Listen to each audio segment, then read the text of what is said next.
안녕하세요. 부크박스입니다. 이번에 소개시켜드릴 책은 1년 뒤 오늘을 마지막 날로 정해두었습니다. 입니다. 이 책은 3,500번의 죽음을 마주한 호스피스의 의사인 오자와 타케도시 씨가 지은 책으로 죽음을 앞둔 사람들에게 남은 시간을 어떻게 하면 보다 잘 보낼 수 있을지에 대한 조언을 적은 책입니다.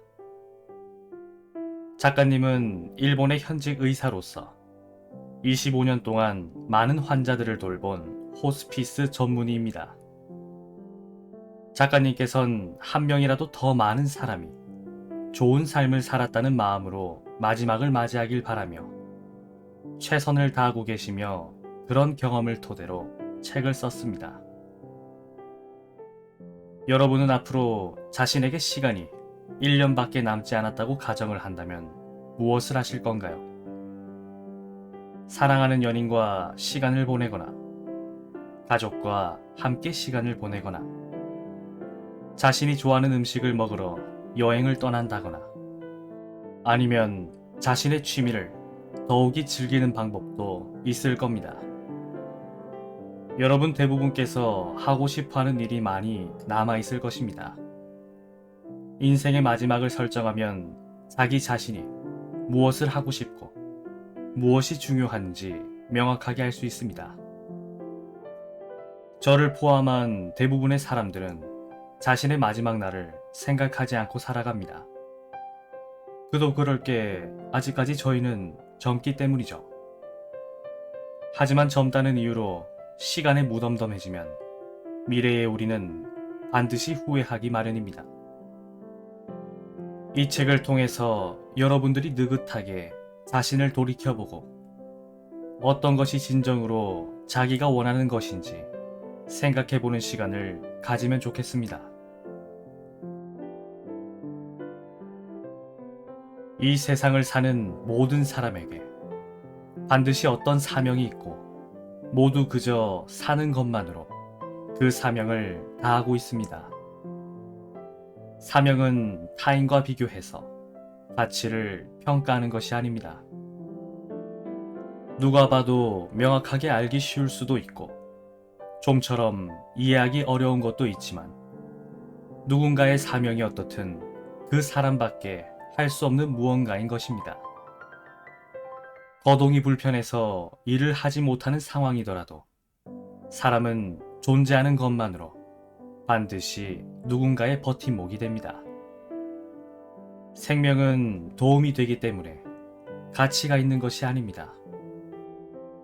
사람은 존재만으로 이미 가치를 지니고 있다는 사실을 저는 많은 환자들로부터 배웠습니다.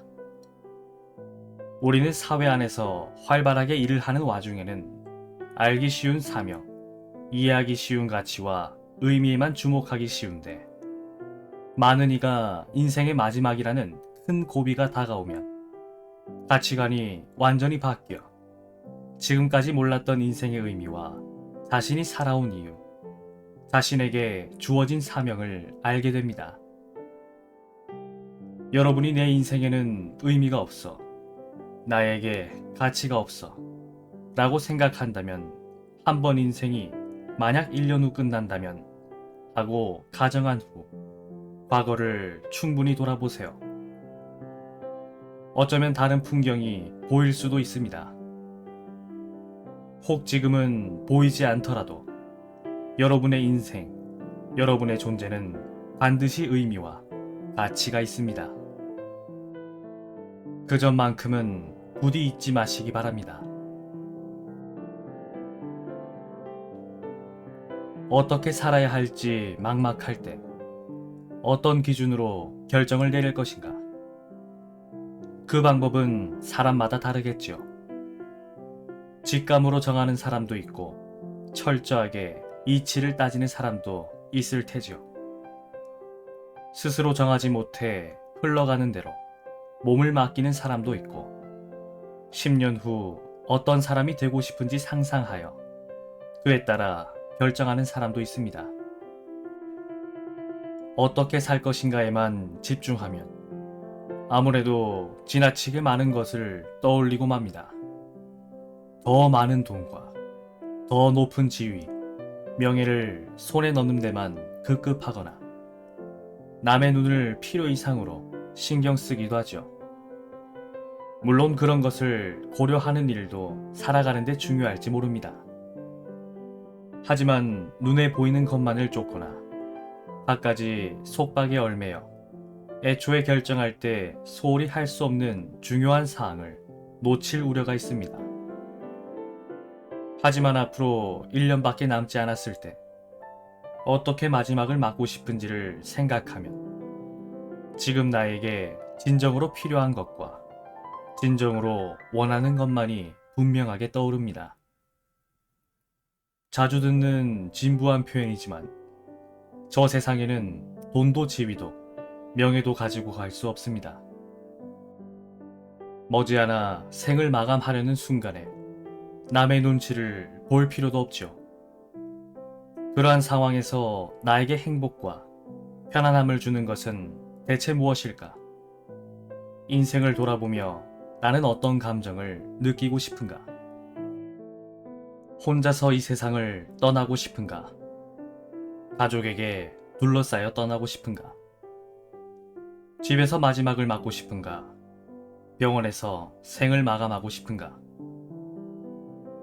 가족에게 둘러싸여 집에서 세상을 떠나고 싶다는 사람과 병원에서 혼자 삶을 마감해도 괜찮다는 사람과는 삶의 중요한 요소가 다를 수밖에 없죠.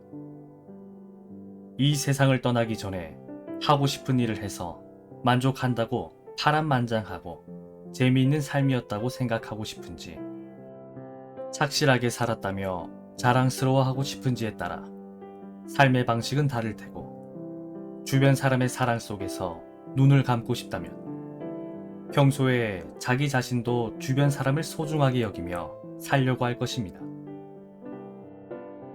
이렇게 앞으로 1년 후 인생이 끝난다고 가정하고 어떻게 마지막을 맞이할지를 진지하게 고민하면 어떻게 살고 싶은지, 어떻게 살아야 할지가 분명 보일 것입니다.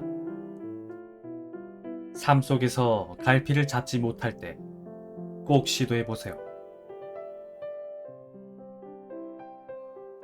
자신의 마음에 성실하고 정직하게 산다면 우리는 자연스레 가야 할 길로 나아가 진정으로 나닿을 수 있는 곳에 도달할 거라 믿습니다. 그리고 진정으로 나다워지는 것이야말로 나의 존엄을 지키는 일로 이어집니다. 존엄을 빼앗긴다는 것은 이러한 상태를 말하며 나답게 살고 있다고 절대 말할 수 없습니다. 존엄을 빼앗기는 것은 존재를 부정당하는 일입니다. 존엄을 빼앗긴 채 1년이고 2년이고 살다 보면 사람은 분명히 마음에 병이 생기고 맙니다. 그러한 상태에 빠지지 않기 위해서는 우선 내면의 소리를 듣고 따라야 합니다. 항상 마음의 소리에 따라 행동한다면 설령 실패한다 해도 후회가 적고 인생 마지막 순간에 좋은 삶이었다고 생각하겠죠. 그러나 애초에 내 마음을 모르겠다고 생각하는 사람도 있을 것입니다. 사람의 마음이란 복잡한 것이지요.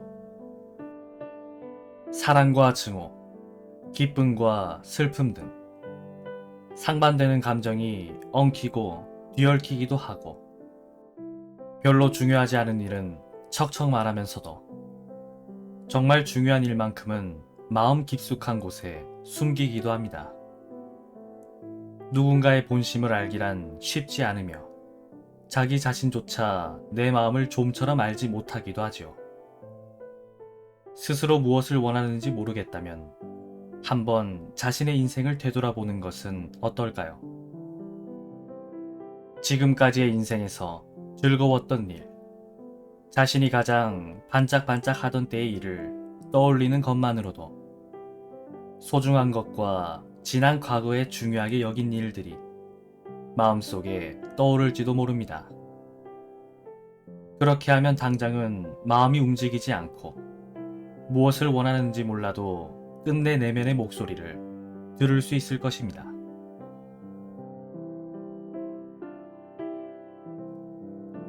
오늘도 들어주셔서 감사합니다.